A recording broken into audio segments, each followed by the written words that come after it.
41ാவது ശ്ലോകം. ലോകപാലോസി ധർമ്മജ്ഞ സർവശാസ്ത്ര വിശാരദ മന്യസേ യദ്വജ സത്യം തദ്ഗച്ഛ ഭവനം വിഭോ. தர்மஜானியாயிருக்கிறவரே, சர்வசாஸ்திரங்களும் தெரிஞ்சின்றிருக்கிறவரே, நீங்கள் இந்த உலகத்தை பரிபாலனம் பண்ணற அஷ்டதிக் பாலகர்களில ஒருத்தராக்குமே வருணதேவா, நான் சொல்றது சத்தியமாக்கும் அப்படின்னு நீங்கள் நினைப்பேல். அப்படின்னா இப்போதைக்கு நீங்கள் உங்க வீட்டுக்கு போங்க. பையனுக்கு உபநயனம் போட்டதுக்கு அப்புறமா நான் யஜ்ஞ பசுவாக்கி இவனை மாற்றி உங்களுக்கு யாகம் பண்ணி நான் தந்துக்கிறேன். அதுக்கப்புறம் அங்க என்ன நடந்தது அப்படிங்கறத வியாச பகவான் சொல்லறார். அதனால வியாச ஓவாச்ச இதி தஸ்ய வத ஸ்ருத்வா தயாவான் யாத சாம்பதே ஓம் இதி உக்த்வா ஓம் இத்யுக்த்வா யயாவாசு ஓம் இதி உக்த்வா யயௌ ஆசு பிரசன்னவதனஹ நிருபஹ. இதி தஸ்ய வத ஸ்ருத்வா தயாவான் யாத சாம்பதே ஓம் இத்யுக்த்வா யயாவாசு பிரசன்னவதனோ நிருபா. இப்படி அவர் சொன்னதை கேட்டு கருணை உள்ளம் படைச்ச வருணதேவன் ஓம் அப்படின்னு சம்மதம் கொடுத்துட்டு யாத்திரையானார். ராஜா அதோடு கூடிட்டு ரொம்ப குஷியானார். 43வது ஸ்லோகம். கதே அத வருணே ராஜா பபூவ அதி முதான்விதः. கதேத வருணே ராஜா பபூவாதி முதான்விதா சுகம் பிராப்ய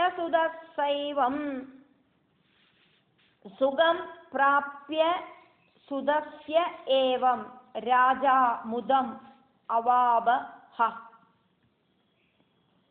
சுகம் பிராப்ய சுதைசைவம் ராஜா முதமவாபஹ. வருணன் போனதோடு கூடிட்டு ராஜா ரொம்ப குஷியாயிட்டு இருந்தார். புத்திர சௌக்கியத்துல ரொம்ப ரொம்ப குஷியாயிட்டு இருந்தார். குழந்தை கூட நன்னா விளையாடிட்டு இருந்தார். 44வது ஸ்லோகம்.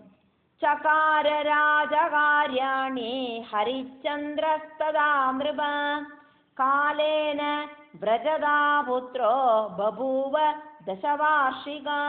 ஹரிச்சந்திர மகாராஜா ராஜ்ய விஷயங்களில ரொம்ப ரொம்ப இன்வால்வ் ஆனார். யதாகாலம் புத்திரனுக்கு 10 வயசாச்சு.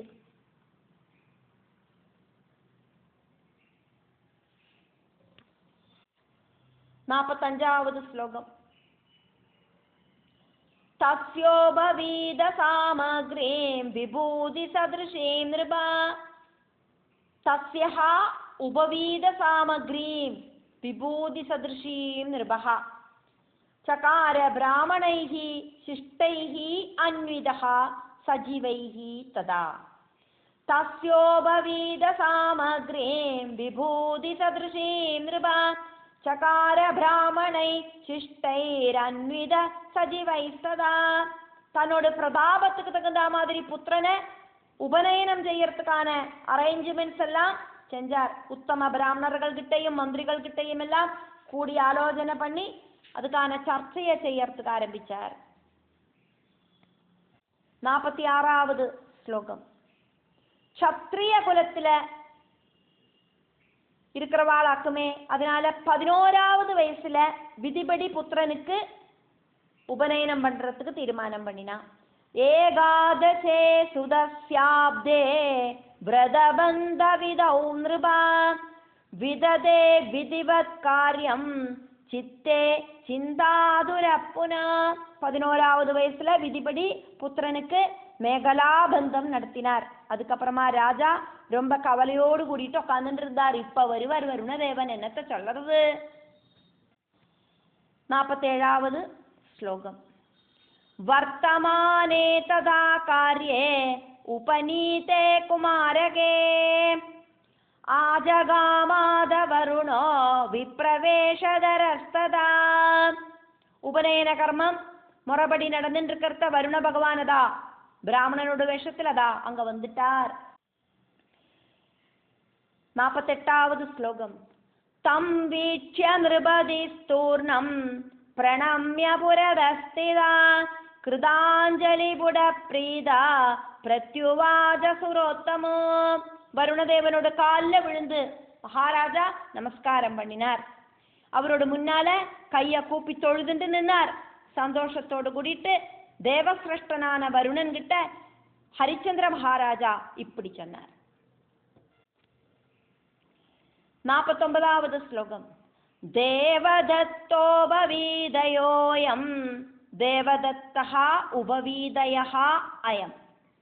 தேவதத்தோபவீதயோயம் பசுயோக்யோஸ்தி மே சுதா பிரசாதாத்தவ மே சோகோ கதோ வந்தியாபவாதஜா.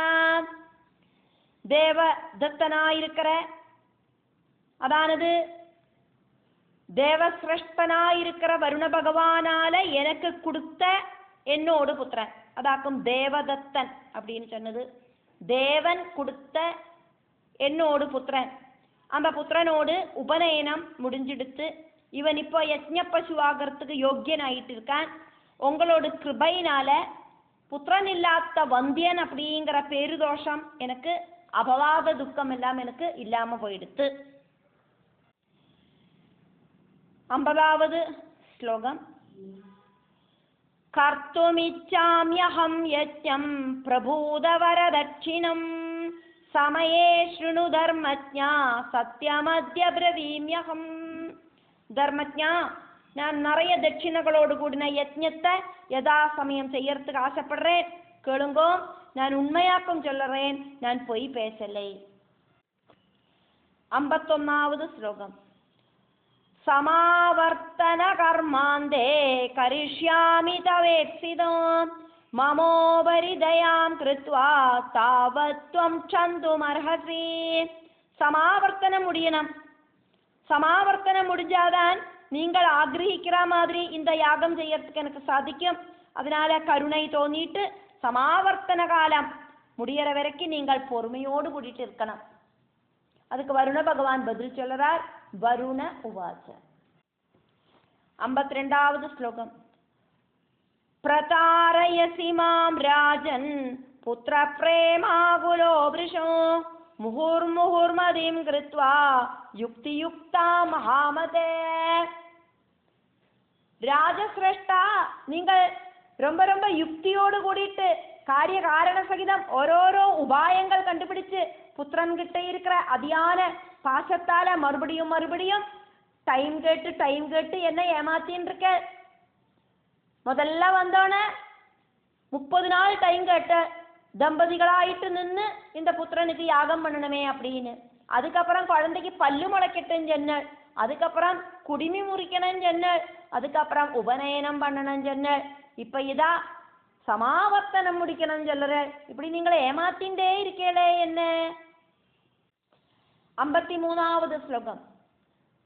கச்சாமி அத்ய மகாராஜா கச்சாம்யத்ய மகாராஜா வஜசா தவ நோதிதா ந உதிதஹ.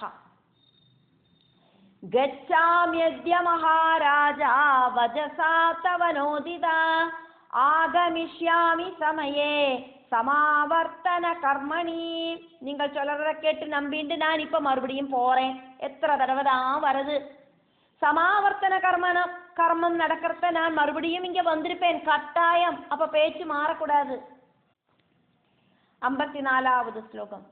இதி உக்த்வா பிரயயௌ பாசி தம் ஆவ்ருச்ய விஷாம்பதே.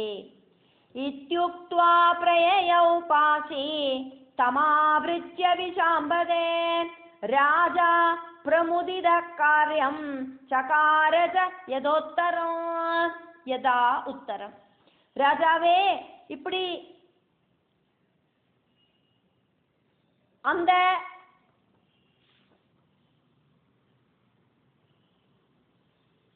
ராஜாட்ட சொல்லிட்டு ஹரிச்சந்திர ராஜா கிட்ட சொல்லிட்டு வருண பகவான் அங்கேருந்து போயிட்டார். அதுக்கப்புறம் ஹரிச்சந்திர ராஜா குஷியோடு கூடிட்டு ராஜ்ய காரியங்களில ஈடுபட்டார் அப்படின்னு வியாச பகவான் இங்க சொல்றார். ஜனமேஜயன் அப்படிங்கிற ராஜா கிட்ட சொல்றார். அதாக்கும் இங்க ராஜாவே அப்படின்னு கூப்பிட்டு சொன்னது. வியாச பகவானாக்குமே ஜனமேஜயனுக்கு கதைகளை சொல்றார். அப்போ இங்கே வியாச உவாஜா அப்படின்னு சொல்லலைனாலும் இங்கே விஷாம்பதே அப்படின்னு கூப்பிட்டு சொல்றதால ராஜாவே அப்படின்னு கூப்பிட்டு ஜனமேஜய ராஜாவே அப்படின்னு கூப்பிட்டு வியாச பகவான் கதைகளை சொல்லுறார். இப்படி ஹரிச்சந்திர மகாராஜா கிட்ட வருண பகவான் சொல்லிட்டு அங்கேருந்து கிளம்பி போனோன்னே ஹரிச்சந்திர மகாராஜா சந்தோஷத்தோடு கூடிட்டு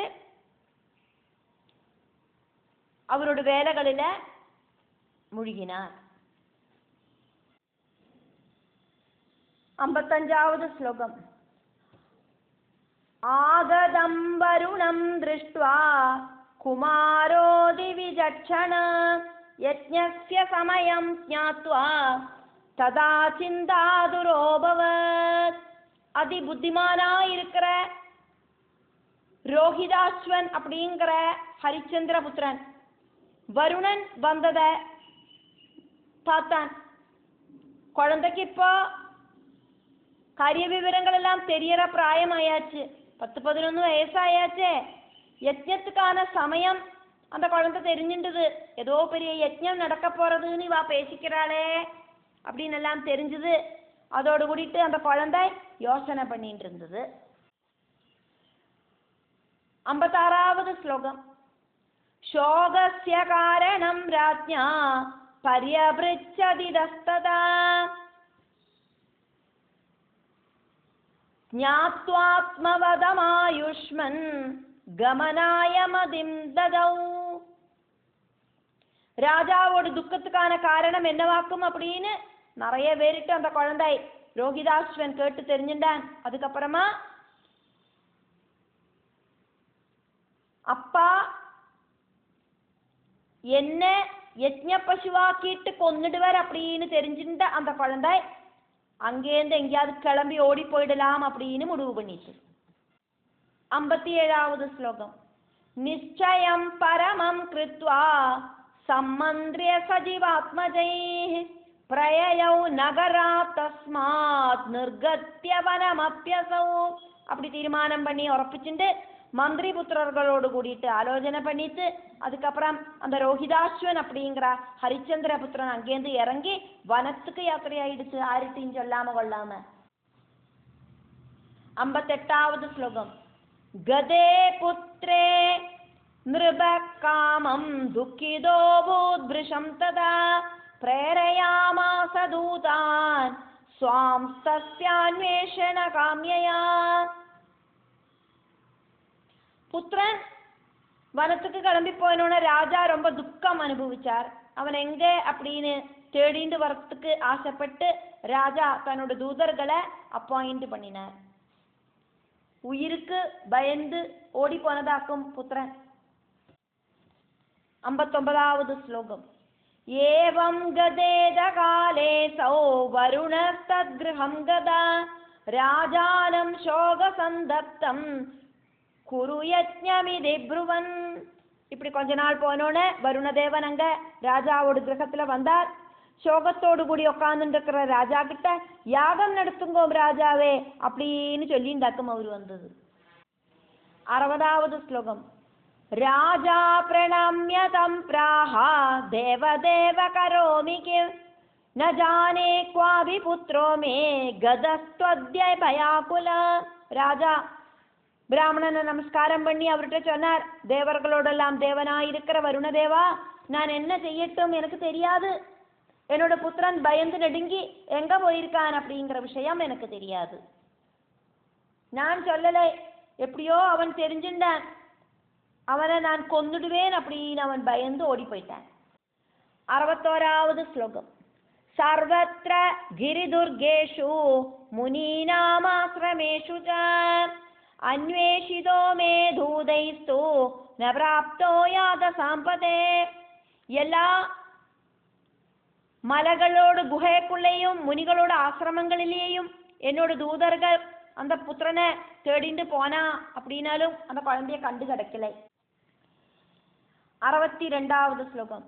ஆஜ்ஞாபய மகாராஜா கிம் கரோமி கதே சுதே നമേ ദോഷാത്ര സർവജ്ഞ ഭാഗ്യദോഷസ്തു സർവദാ. പുത്രൻ இப்படி போனதுனால நான் என்ன செய்யட்டும்? நீங்கள் சொல்லுங்கோ. சர்வஞானியாக்குமே நீங்கள். நான் எந்த தப்பும் செய்யலை. எப்படியாவது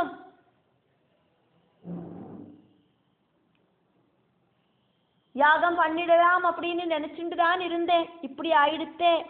எப்படி பார்த்தானாலும் எனக்கு அதிர்ஷ்டம் இல்லாம போறதே. வியாச பகவான் இப்போ எங்க என்ன நடந்தது அப்படிங்கறத ஜனமேஜயனுக்கு சொல்லறார். அதனால வியாச உவாச்ச. 63வது ஸ்லோகம். இதி பூபவஜ ஸ்ருத்வா பிரச்சேதா குபிதோ பிருஷம் ശശാപജ നൃപം ക്രോധാത് വഞ്ചിതസ്തു പുനഃ പുനഃ.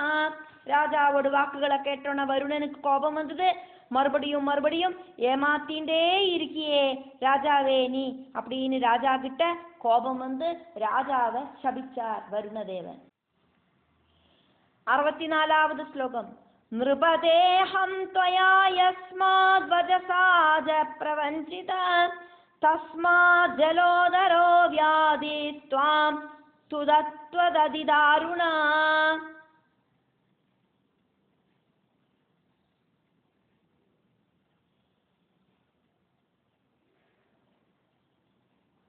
ராஜாவே உங்களோட வாக்க கேட்டு நான் ஏமாந்து போனேன்.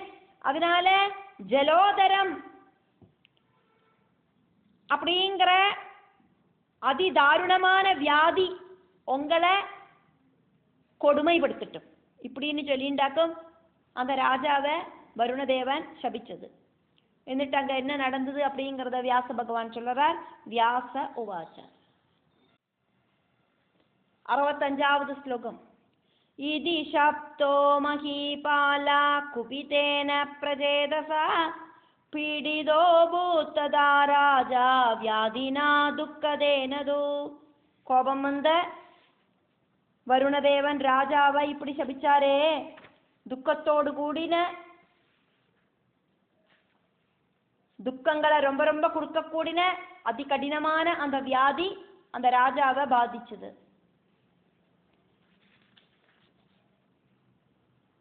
ஜலோதரம் அப்படிங்கிற நோய் அவருக்கு பிடிபட்டது.